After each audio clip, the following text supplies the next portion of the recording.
মনে হয় যে ওরা ট্রিপে যাইতেছে, ঠিক আছে, কক্সবাজার যাইতেছে মেয়ে নিয়ে, কেউ গান শুনতে শুনতে, কেউ এটা শুনতে শুনতে।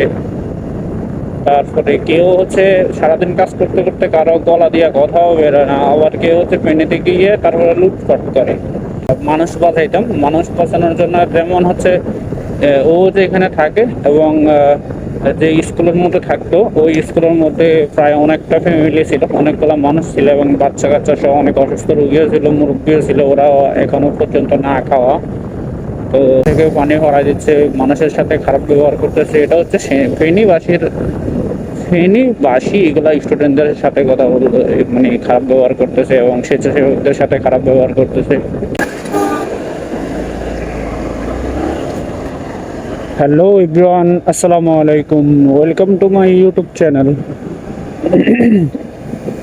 আশা করি সবাই ভালো আছেন, আমিও আলহামদুলিল্লাহ ভালো আছি। তো প্রায় অনেক দিন পর আবারও এই আসলে ফোন নষ্ট হওয়ার কারণে তেমনটা ভিডিও দেওয়া হয়নি। আবারও আসলাম। তো একটু আগে আপনার 300 ফিট দিয়ে ঢুকার সময় দেখলাম একটা চেকপোস্ট আছে। ওদের হাতে দেখলাম যেমন বন্যা যা ফেনী, তারপরে বিভিন্ন ডিস্ট্রিক্টে যে বন্যার পানিগুলো এখনো আছে, তাদের জন্য এখনো যেই টাকাগুলো ওঠানো হচ্ছে। সো ওটা রাস্তার এখানে 4 লেন, ওরা 2টা লেনকে অফ করে তারপরে টাকা ওঠাচ্ছে। তো আমি ফার্স্টে এখানে দাঁড়ানোর পর আমি জিজ্ঞেস করি, ভাই আপনারা কি স্টুডেন্ট কিনা? তো ফার্স্টে একজন বললো উনি স্টুডেন্ট না। আর ওইখানে আরেকজন ছিল, সে ডাক্তার প্লাস স্টুডেন্ট। তো একজনের আইডি কার্ড দেখলাম না আমি, আর 2টা বক্স নিয়ে দাঁড়ায় আছে। আমি ওনাদের জিজ্ঞেস করলাম যে, ভাই আপনারা পুরো 4 লেনের রাস্তা 2 লেনে অফ করে একটা লেন রেখে তারপরে আপনারা বেরিয়ে দিচ্ছেন, এটার মানে কি? পুলিশও কিন্তু 3 স্পিডে এমন করে না, যে একটা লেন অফ করতো। আর সব জায়গায় ওরা আপনার যদি চেকপোস্ট বসায়, তাহলে সব জায়গায় সামনে পিছিয়ে 2টা দিয়ে তারপর একটা লেন খোলা রাখতো, যাতে বাস এবং ট্রাকগুলো যাইতেছে। এখন ওরা কি করতেছে জানি না, গাড়ি চেক আপ করতেছে প্লাস আপনার বন্যার্থীদের টাকাও উঠাচ্ছে। কিন্তু আসলে এত কষ্ট করে লাভ কি ভাই?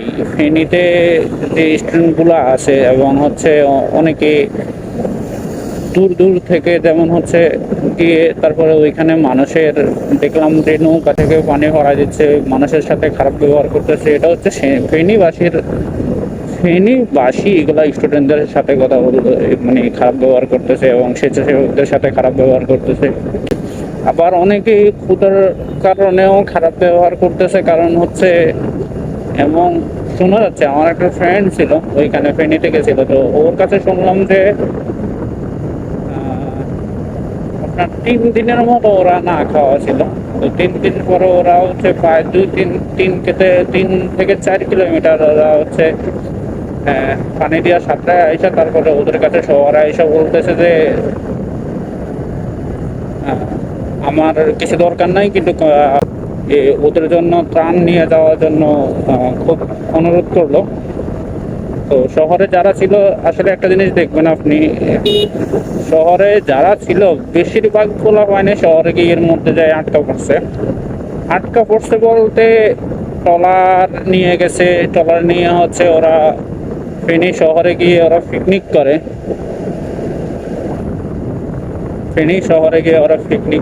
এই পোলাপাইনের অবস্থা।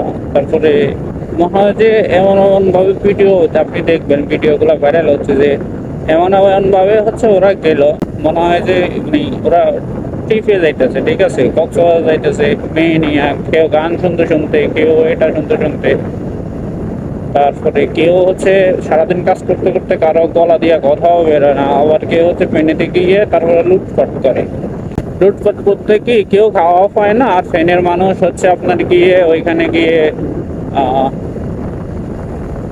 ফেনীর মানুষ ওইখানে গিয়ে তারা হচ্ছে খাওয়া রিজার্ভ করে দোকানের মধ্যে, মনে হচ্ছে ওইগুলো বিক্রি করে। আমি জাস্ট আজকে সকালের ভিডিওটা দেখলাম যে ওরা মানে একটা দোকান পুরো ভর্তি, ঠিক আছে, একটা দোকান পুরো ভর্তি। ওইখানে হচ্ছে খাবার ড্রামের মধ্যে ঢুকে রাখছে, আপনার চাল ডাল তেল পানি, মানে এক দোকানের মাল সবর মধ্যে ঢুকাইছে ও, ঠিক আছে। এই হচ্ছে ফেনীর মানুষের অবস্থা, মানে এত খারাপ। এখন পর্যন্ত শুনতেছি রামগঞ্জ নোয়াখালীর ওই পাশের অবস্থা আরো খারাপ হচ্ছে, কারণ ইন্ডিয়া আরো 109টা বাঁধ ছেড়ে দিছে, টোটাল সবগুলো বাঁধে ছেড়ে দিছে। তো ছেড়ে দেওয়ার কারণে এখন কিছু কিছু জেলা প্লাবিত হচ্ছে। এখন বাংলাদেশের পরিস্থিতি আসলে কোন দিকে যাচ্ছে তা বলতে পারে না। স্বেচ্ছাসেবকরা আসলে কতদিন থাকবে সেটা আসলে জানা যায় না। কেউ যাচ্ছে কেউ আসতেছে, তারপরে মানে এই হচ্ছে অবস্থা। ওইখানে যারা স্বেচ্ছাসেবক তারা কিছু কিছু আছে, সবাই তো আর খারাপ না, অনেক কষ্ট করতেছে ভাই, নৌকা নিয়ে যায়। তারপরে তো শুনলাম শেষে কালকে একটা ভিডিওতে শুনলাম যে নৌকা নিয়ে ত্রাণ দিতে গিয়ে হচ্ছে যে জায়গায় ত্রাণ দিতে গেছে ওই জায়গা পর্যন্ত নৌকা, যারা ত্রাণ দিতে গেছে তাদেরকে রাইখা নৌকা আবার ব্যাগ চলে আসছে। এগুলো আসলে ফেনীর মানুষের ছিল, আর কোনো মানুষ না। তো ফেনীর মানুষের কে বলবো ভাই, আপনাদের জন্যই হচ্ছে অনেক স্বেচ্ছাসেবকরা গেছিল, কিন্তু আপনারা হচ্ছে ওদেরকে কিছু কিছু স্বেচ্ছাসেবকের কারণে আমাদের